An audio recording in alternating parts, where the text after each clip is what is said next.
एक पत्थर टूटा टूट कर कंकर हो गया और एक पत्थर टूटा टूट कर शंकर हो गया। जो चोट सहता है ना दोस्त, वही सफल होता है। आपको चोट सहना पड़ेगा, मार्केट का चोट सहना पड़ेगा, और उस चोट का नाम है नो। आपने 10 लोगों को बिजनेस प्लान दिया, आपने 10 लोगों को बिजनेस के बारे में बताया, हो सकता है 10 में से 10 ने मना कर दिया, लेकिन अपना हिम्मत नहीं हारना, क्योंकि वो चोट है आपके लिए। भगवान वो चोट दे रहा है आपको, वो चाहता है कि आप इस परीक्षा में सफल हो। आपको हम सफलता देने जा रहे हैं। आप इस परीक्षा में सफल हो, हम आपको सफलता देने जा रहे हैं, लेकिन पहले तो चोट सहना पड़ेगा। कहते हैं ना, पतंग को आसमान छूना होता है। पतंग जो है, हर पतंग को एक दिन कचरे के डब्बे में ढेर में जाना होता है, लेकिन उससे पहले आसमान छू करके दिखाना होता है। तो आपको भी उसी प्रकार से अपने आप को डेवलप करना है। एक मंदिर, मैं बहुत बड़ी बातें करने के लिए हमारे पास बड़े बड़े लीडर्स हैं, मैं आपके सामने में इंट्रोड्यूस करूंगा, लेकिन मैं कुछ शब्दों के साथ अपनी वाणी को यहीं पर विराम करूंगा कि आपको सफल होने का एक छोटा सा मार्ग स्टोरी के माध्यम से आपको सुना करके जा रहा हूं।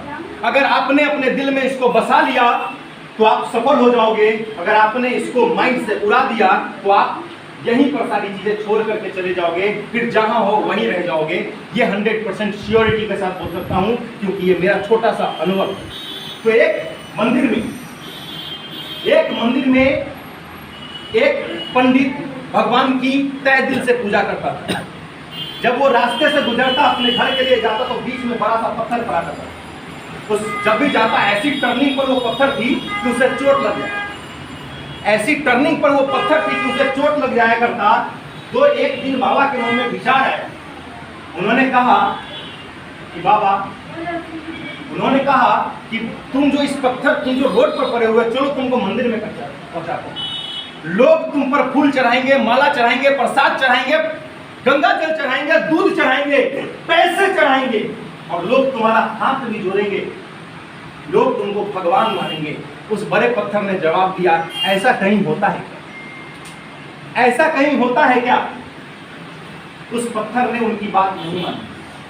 बस बगल में दूर पड़ा हुआ एक छोटा सा पत्थर बाबा जी की बात को सुन रहा था। पता नहीं उसे क्या समझ में आया। बाबा जी को बोला, बाबा जी रुकिए, मुझे चलना है। बाबा जी उसको लेकर के गए। बाबा जी ने कहा कि बेटा, तुमको चोट लगेगा, बर्दाश्त करना होगा तुझे। उसने कहा कोई बात नहीं, मैं सहूंगा।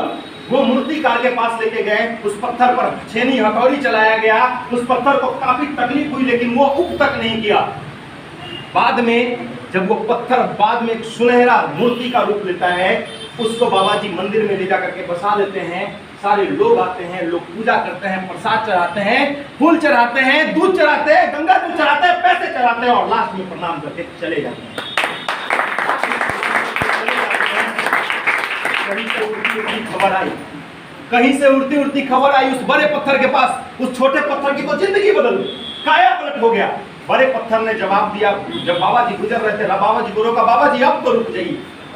बोला, बाबा जी मैं नहीं समझ पाया था आप क्या बता रहे हैं, मैं नहीं समझ पाया था आप क्या बता रहे हैं, मुझे भी लेके चलिए।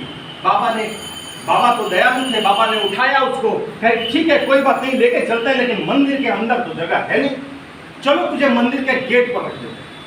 मंदिर के गेट पर उस पत्थर को रखा गया। लोग आते अंदर, मंदिर में पूजा करते, उस मूर्ति पर, उस पत्थर पर प्रसाद चढ़ाते, फूल चढ़ाते, सब कुछ चढ़ाते, प्रणाम करते, पैसे चढ़ाते, और बाहर में आकर उस बड़े पत्थर पर नारियल फोड़ते। अब आपको डिसाइड करना है, स्वामी लाइफ आपके नाम का एक बहुत सुनहरा मौका लेकर के आया है। चोट तो होगी, हो सकता है 3 महीने लग जाए आपको डेवलप करने में, हो सकता है 6 महीने लग जाए आपको डेवलप करने में, हो सकता है साल भर लग जाए आपको डेवलप करने में, लेकिन अगर आपने इस चोट को सह लिया तो 1 साल के बाद आप जो बन के निकलोगे, वो आदमी बन के निकलोगे, और आपको पता चलेगा कि पीछे लाखों की अर्निंग आपके पीछे पड़ी है, लाखों की अर्निंग।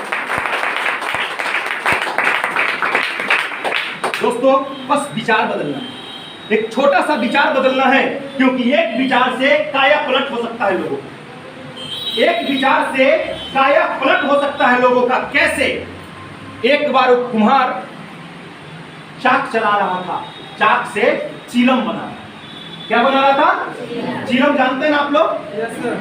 चिलम जानते हैं ना आप लोग? तो उसकी पत्नी बाहर है। कि क्या कर रहे हैं? तो किसान ने जवाब दिया, चिलम बना। किसान ने जवाब दिया, चिलम बना रहे हैं। तो पत्नी ने कहा, गर्मी का मौसम आने जा रहा है, सुराही बनाओ। पता नहीं क्या आया किसान उस कुम्हार के मन में, उसने उस मिट्टी को और गुथना शुरू कर दिया, उसको और पतला करना शुरू कर दिया, गीला करना शुरू कर दिया, और धीरे धीरे जब उसको पूरी तरीके से गीला कर दिया और अब उसको चाक पर चलाने लगा, एक शानदार सुराही बनाने लगा। तो कहते हैं मिट्टी से आवाज है। मिट्टी पूछता है क्या कर रहा है? तो कुम्हार कहता है कि मेरा विचार, कुम्हार कहता है मेरा विचार बदल गया। पहले मैं क्या बना रहा था? चिलम बना रहा था, अब मैं सुराही बना रहा हूं। तो मिट्टी ने जवाब दिया, दोस्त तुम्हारे तो विचार बदले हैं, मेरी तो जिंदगी बदल। वाह। तुम्हारे तो विचार बदले हैं, मेरी तो जिंदगी बदल गई। पहले चिलम बनती, खुद भी जलती और लोगों को भी जलाती। पहले चिलम बनती, खुद भी जलती और लोगों को भी जलाती। अब सुराही बनूंगी, खुद भी शीतल रहूंगी और दूसरों को भी शीतल रहूंगी।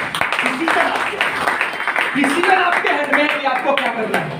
आप अपने आप को इस लेवल पर है कि साथ सकते हैं, ढाल सकते हैं, आप अपने आप को बना सकते हैं। एक मिडिल क्लास परिवार का मैं सिंपल सा लड़का जो सपने बड़े थे, एक ड्रीम था कि अपने पास भी बहुत कुछ हो, लाखों की अर्निंग हो। ग्रेजुएट होने के बाद नौकरी की तलाश में कई जगह भटका, दिल्ली, कोलकाता, पंजाब सब किया। होटल में रिसेप्शनिस्ट का काम किया, कॉल सेंटर में कॉल बॉय का काम किया। जो आपका कॉल रखाते हैं ना जियो वगैरह में, तो कॉल रिसीव करता है ना, तो वहां पर मैंने वहां का काम किया। इसके बाद लौट करके जब भटका तो आया बैंकिंग सेक्टर में, प्राइवेट से थर्ड पार्टी के वे में 11,000 की नौकरी अपने हाजीपुर में करने लगा। उस समय मुझे राजू सर से हमारी मुलाकात हुई और उन्होंने स्वामी लाइफ दिया। उस समय बिलीव नहीं था कि स्वामी लाइफ में कुछ होगा, उस समय विश्वास नहीं था कि स्वामी लाइफ में कुछ होगा। 27 अगस्त 2020 को सोनू ने अपनी आईडी स्वामी लाइफ में जनरेट की, लेकिन लोगों की डर से, लोगों के ताने से एक डर लगने लगा कि शायद कुछ होगा, कुछ होगा, कुछ होगा। और कल के डेट में मैंने डिसीजन लिया कि मुझे नहीं करना। एक टाइम आया 19 फरवरी 2021 जब हमारे राजू सर ने 4 व्हीलर परचेज किया। जब हमारे राजू सर ने 4 व्हीलर परचेज किया 10 लाख का, लॉकडाउन पीरियड को झेलते हुए, तब दिमाग ठनका कि एक राजू कुमार यादव अगर कर सकता है तो सोनू भारती भी कर सकता है। और उसी समय मैंने डिसीजन लिया। आज स्वामी लाइफ मुझे पर डे की इनकम लगभग 1500 से 4500 के बीच में देता है दोस्तों, ड्यू टू स्वामी। ये है मेरा करियर और ये स्वामी लाइफ का करियर है। तो आज जब मैं कर सकता हूं तो मेरा विश्वास है आप भी कर सकते हैं। बस एक हौसला, एक डिसीजन आपको लेना है, एक डिसीजन मेकर आपको बनना है, क्योंकि जिंदगी आपकी है। आप अपने बारे में बेहतर सोच सकते हैं, आप अपने बारे में बेहतर कर सकते हैं। इन्हीं बातों के साथ मैं अपनी वाणी को विराम दूंगा और मैं बुलाना चाहूंगा ऐसे दिग्गज पर्सनालिटी को जिन्होंने स्वामी लाइफ की नींव अपने बिहार में डाली थी। लोग 1600 रुपया इन्वेस्ट करने से पहले 16 बार सोचते हैं, सब लोग लेकिन उन्होंने उस समय 1600 रुपया इन्वेस्ट किया था जिस समय लोगों को इनकम की सबसे ज्यादा जरूरत थी। और वो टाइम था लॉकडाउन का पहला फेज। आपको पता होगा लॉकडाउन के पहले नहीं हो पा रहा था, बहुत सारी परेशानियां थी। यूट्यूब पर बिजनेस मिला, एक डर था, उस डर को झेलते हुए भी उन्होंने स्वामी लाइफ की शुरुआत की। एक लौता पर्सन, बिहार के पहला व्यक्ति जिन्होंने स्वामी लाइफ का नींव डाला 15 महीना पहले। लोगों को कहते थे, समय लॉकडाउन का चल रहा था, लोग पैसे निकालना नहीं चाहते थे, लोग मिलना नहीं चाहते थे, बात करना नहीं चाहते थे। और ऐसी कंडीशन में उन्होंने बिजनेस की शुरुआत की और आज 15 महीने में 20,000 लोग राजेश सर सब गोल्ड का 15 महीने में 20,000 गोल्ड के बुलाटा हो। अचीवमेंट की अगर मैं बात करता हूं, अगर अचीवमेंट की बात करूं तो शायद सरकारी नौकरी वाले भी शर्मा जाएं। कहां सर? अगर अचीवमेंट की बात करूं तो मेरे पिताजी की टोटल अर्निंग सरकारी नौकरी से 1.5 करोड़ के आसपास पूरे जीवन की रही है। उन्होंने बहुत किया है अपने जीवन में। उन्होंने मुझे इस लायक बनाया है कि मैं आज आपके सामने में बोल पा रहा शुरू से हूँ। हमारा इस लेकिन देवे ना चलता है कि उन्होंने अपने जो जीवन में किया वो स्वामी लाइफ में उन्होंने 15 महीने के अंदर में करना अभी शुरुआत ही कर दिया है। मात्र 15 महीने में वो कारवा शुरू कर दिया है। आज अगर अचीवमेंट की बात करते हैं 15 महीने में 27 लाख की अर्निंग किया, 27